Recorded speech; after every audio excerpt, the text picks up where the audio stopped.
السلام علیکم رحمت الله و برکاته. دوستان عزیز، نوار امروزه ما یکی از کوچه های شهرک یوون، کوچه تغویمورد خوشوقتов.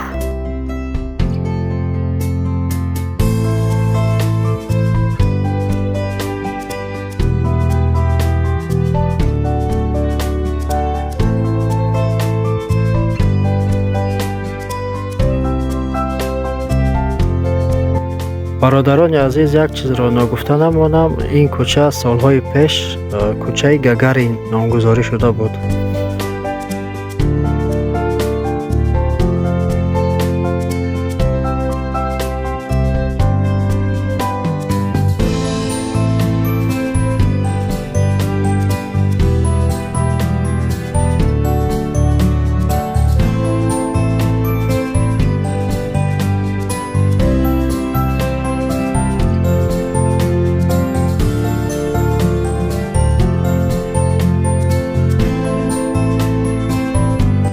برادران عزیز، اینجا کاخ فرهنگی ناحیه یوون است.